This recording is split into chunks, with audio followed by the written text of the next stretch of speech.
अस्सलाम वालेकुम बेटा। वालेकुम सलाम। कैसे हो सर? अल्हम्दुलिल्लाह। ठीक हो?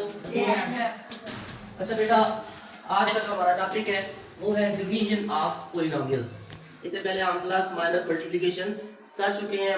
मल्टीप्लिकेशन पर हमने बहुत टाइम लगाया, इसलिए लगाया कि जो आपका आगे नेक्स्ट आने वाला टॉपिक है उसमें ये सारी चीज़ें आ जाएंगी। ठीक है, उसमें प्लस भी है, माइनस भी है, मल्टीप्लिकेशन भी है। डिवीजन थोड़ी सी मुश्किल है as compare to multiplication, addition, subtraction. तो हम स्टार्ट लेते हैं आज डिवीजन से। तो डिवीजन में हमारे पास दो तरह की डिवीजन है। एक में जिसको आप डिवाइड करेंगे, जिसको आप बोलते हैं डिवाइजर, वो सिंगल टर्म वाला होगा। ठीक है, और एक में ज्यादा टर्म्स होंगी, दो या दो से ज्यादा टर्म्स होंगी। ठीक है, अगर तो सिंगल टर्म वाला है तो वो इजी है, आप उसको इस मेथड से कर सकते हैं। ठीक है, लेकिन अगर ज्यादा टर्म्स वाला है तो उसका भी मैंने उधर साइड पे लिख दिया है। मजीद क्वेश्चन हम उस पर करेंगे, ज्यादातर वही इस्तेमाल होती है।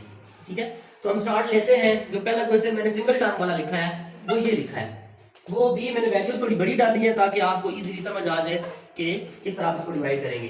तो मैंने क्वेश्चन लिखा है 21 a power 5 b 5 plus 14 a 4 b 3 plus 7 a square b square. इसको डिवाइड करना है 7 a स्क्वायर b स्क्वायर के साथ। ठीक है, तो इसको हमने ले लिया न्यूमरेटर में, ऊपर लिख दिया पूरी वैल्यू को। ठीक है, और जो आपके अगली टर्म थी जिसको आपने डिवाइड करना था उसको हमने नीचे लिख दिया। ठीक है, इसके बाद एक स्टेप मैंने यहाँ पर किया है बिल्कुल छोटे बच्चों के लिए। ठीक है, वो क्यों लिखा है क्योंकि हमारे आप में कुछ बच्चे जो है वो स्लो लर्नर भी हैं, तो उनके लिए एक स्टेप मैंने एक्स्ट्रा किया है। वैसे तो यहीं से आप उसको डिवाइड कर सकते थे, लेकिन ये स्टेप करने का मकसद ये था कि जो आप में स्लो लर्नर बैठे हुए हैं वो इसको सही तरह से देख लें, कि इसको फैक्टराइज करके देख लें कि किस तरह कटिंग हुई है। ठीक है, तो यहाँ आप देखें 21 था तो 21 को मैंने फैक्टराइज कर दिया, इसकी टेबल लिख दिया 3 मल्टीप्लाई बाय 7। ठीक है, आगे a पावर 5 था, a पावर 5 को मैं पहले एक्सप्लेन कर चुका हूं कि जब पावर 5 आ जाती है तो उसमें कितने a आएंगे? 5 a आएंगे। कितने आएंगे? 5। तो मैंने इन 5 a को अलग करके लिख दिया, a multiply by a multiply by a multiply by a multiply by a। इसी तरह b पावर 5 है तो b को भी मैंने 5 दफा अलग अलग करके लिख दिया। फिर 14 के फैक्टर मैंने बनाया 2 मल्टीप्लाई बाय 7। a 4 टाइम था तो 4 टाइम अलग अलग करके लिख लिया, b 3 टाइम था तो 3 टाइम अलग अलग करके लिख लिया। ठीक है, इसी तरह 7 और a दो दफा था तो मैंने 2 दफा लिख लिया, b 2 दफा था तो मैंने 2 दफा लिख लिया। नेक्स्ट अगर आप देखें तो नीचे डिनोमिनेटर में भी मैंने इनको फैक्टराइज कर दिया। अब जो डिनोमिनेटर होगा उसको हम क्या करेंगे, इन तीनों टर्म्स के नीचे अलग अलग करके लिखेंगे। ठीक है, 7a स्क्वायर b स्क्वायर था ना, ये एक ही दफा लिखा हुआ था, तो मैंने इन अगर 3 टर्म्स है, 4 है, 5 है, पांचों के नीचे बारी बारी इसको डिवाइड करेंगे। ठीक है, तो ये चूंकि हमारे पास 3 टर्म्स है, उसको तीनों के नीचे मैंने अलग अलग करके लिख दिया। 7a स्क्वायर b स्क्वायर को 7 a b b, फिर इसी तरह 7 को इसके नीचे भी लिख दिया, फिर इस तरह इसके नीचे भी लिख दिया। ठीक है, बारी बारी तीनों के टर्म्स के नीचे इसको लिख दिया। अब देखें न्यूमरेटर और डिनोमिनेटर में जो सेम वर्ड्स हैं, जो सेम डिजिट्स हैं, जो सेम वेरिएबल्स हैं, वो क्या करेंगे, हम उनको कट कर देंगे। 7 और 7 सेम थे, कैंसिल हो गया, a और a कैंसिल हो गया, ये a और a कैंसिल हो गया, ये b और b कैंसिल हो गया, ये b और b कैंसिल हो गया। ठीक है, अब बाकी क्या बच जाएगा? 3 कैंसिल नहीं हुआ, उसको हमने नीचे लिख दिया। a देखो कितने बचे हैं? 3, तो हमने a की पावर 3 लिख दिया। b कितने बचे हैं? 3, b को भी मैंने क्या लिख दिया? b की पावर 3 या b क्यूब। इसी तरह अगले में आ जाए, 7 कैंसिल हो गया, a कैंसिल हो गया, दूसरा a भी कैंसिल हो गया, b भी कैंसिल हो गया, ये b भी कैंसिल हो गया। बाकी बचेगा क्या? आपके पास 2 बच गया। कितने a बचे हैं? 2, ये 2 मैंने लिख दिए। एक सिंगल b बचा है तो इसको भी मैंने लिख दिया। अगली तीसरी टर्म में अगर आप देखें तो सारे के सारे कैंसिल हो गए। 7 भी कैंसिल हो गया, a भी कैंसिल हो गया, दूसरा a भी कैंसिल हो गया, तीसरा b भी कैंसिल हो गया और अगला b भी कैंसिल हो गया। तो यहाँ इसकी जगह आंसर क्या आ गया? 1 आ गया। ठीक है, अब जो चीजें बची हैं, रिमाइंडर हमारे पास जो भी आते हैं वो हम उठाकर एज इट इज नीचे लिख देंगे। यहाँ 3a क्यूब b क्यूब बचा, यहाँ पर 2a स्क्वायर b सिंगल बचा, और यहाँ पर चूंकि सारे कैंसिल हो गए तो इसकी जगह 1 आ गया। ठीक है, तो ये स्टेप एक्स्ट्रा करने का मकसद ये है कि आप में जो स्लो लर्नर्स हैं वो ये वाला मेथड यूज करेंगे। ठीक है, ताकि आपको इजीली चीज समझ आ जाए। नेक्स्ट हम चलते हैं जो दूसरा मेथड है जो हम अमूमन इस्तेमाल करते हैं, आपने भी डिवीजन में इस्तेमाल किया होगा। पहले इससे पहले तो आप नंबर्स को डिवाइड करते रहे हैं। ठीक है, आज हम वेरिएबल्स को डिवाइड करेंगे। तो इसमें अगर ऊपर देखा जाए क्वेश्चन की तरफ तो क्वेश्चन लिखा हुआ है x cube minus 2x plus 4, इसको डिवाइड करना है x प्लस 2 के साथ। ठीक है, तो ये जो पहले वाली टर्म है, पूरी टर्म्स हैं, इनको हम कहेंगे डिवाइडेंड, और जिसको डिवाइड करना है उसको हम क्या बोलेंगे? डिवाइजर, डिवाइडेड को हम क्या कर लेंगे, अंदर लिख लेंगे, ठीक है, और डिवाइजर को क्या कर लेंगे हम बाहर लिख लेंगे, ठीक है।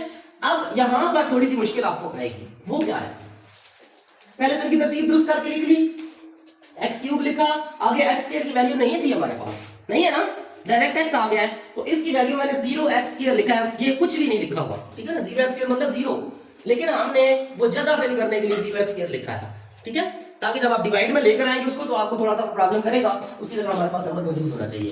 नेक्स्ट आगे वही है -2x + 2, ठीक है।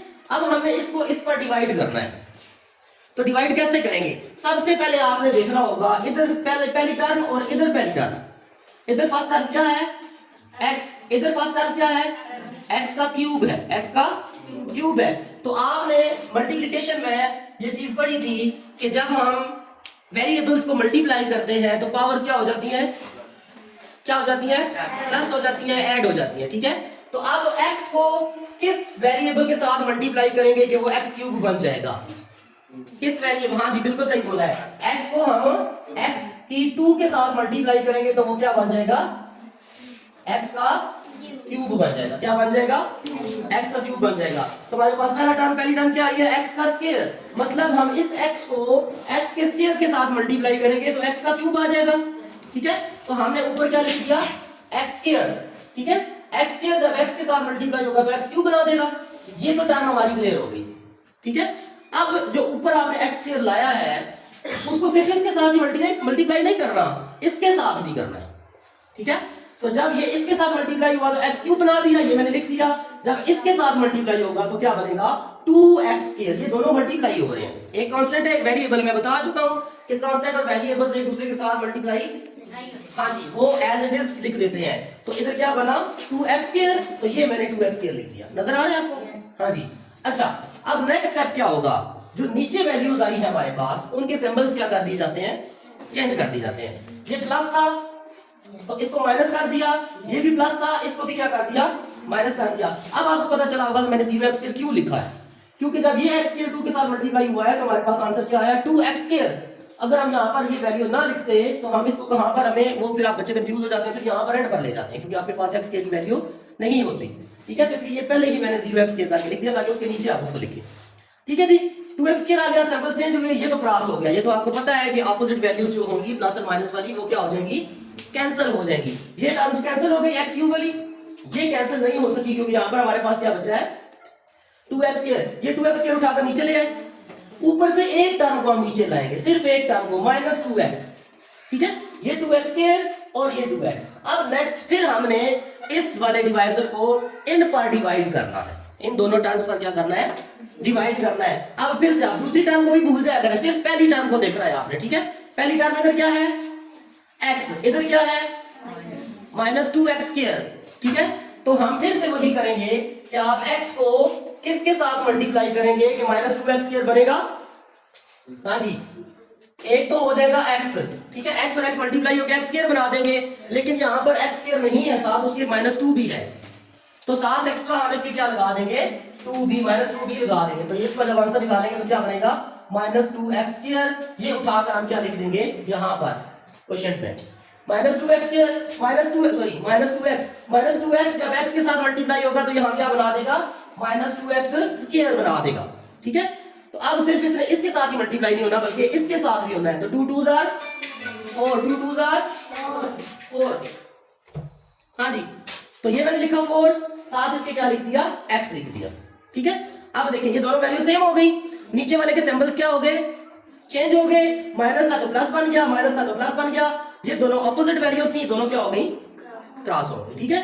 इधर देखिए -2x + 4x, -2x + 4x, क्या करेंगे यहाँ पर, एक माइनस की वैल्यू प्लस की वैल्यू, मैंने क्या कहा था जब हमने ऑपरेशंस किए थे तो मैंने ये बताया था कि बड़े में से छोटे को क्या कर देंगे माइनस कर देंगे, बड़े में से छोटे को जब निकालेंगे तो 4 में से 2 जाएगा तो आंसर क्या आएगा 2, और सिंबल किसका लग जाएगा बड़े वाले का, तो यहाँ इसके साथ अभी सिंबल कौन सा है प्लस है, तो ये नीचे +2x आ गया। अब लास्ट टाइम हमारे पास बची है उसको उठाकर नीचे ले आएंगे, 4 आ गया नीचे। अब अगेन से हमने इसको किसी ऐसे नंबर के साथ मल्टीप्लाई करना है कि ये आ जाए, ठीक है। तो फर्स्ट टर्म को देखिए, फर्स्ट टर्म क्या है 2x, इधर फर्स्ट टर्म क्या है x, तो x को किसके साथ मल्टीप्लाई करोगे कि 2x आ जाएगा, x को 2 के साथ मल्टीप्लाई करोगे, x को, तो ये मैंने 2 लिखा, 2 जब x के साथ मल्टीप्लाई होगा तो क्या बना देगा 2x। अब ये 2 इसके साथ भी मल्टीप्लाई होगा तो 2 2 4, ये 4 लिख दिया, ठीक है। दोनों के नीचे वालों के सिंबल क्या हो गए, चेंज हो गए। हाँ जी, अब आप देखें तो दोनों वैल्यूज क्या है, अपोजिट है, एक प्लस का एक माइनस का, दोनों सेम वैल्यूज भी हैं, तो ये प्लस और माइनस दोनों कैंसिल, ये प्लस और माइनस दोनों कैंसिल, नीचे क्या आ गया, रिमाइंडर आपके पास 0 आ गया, कैंसिल हो गया सब कुछ, ठीक है। अब इनके नाम भी आपको पता होना चाहिए।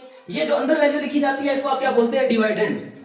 ये जो बाहर वैल्यू लिखी जाती है इसको क्या बोलते हैं, डिवाइजर। और ये जो ऊपर आंसर आता है इसको हम क्या बोलते हैं, क्वोशिएंट। और अगर कोई वैल्यू नीचे बच जाती है, यहाँ पर नीचे अगर कोई वैल्यू बच जाती है तो उसको हम क्या बोलते हैं, रिमाइंडर बोलते हैं, ठीक है जी। हाँ जी, clear, okay, thank you very much.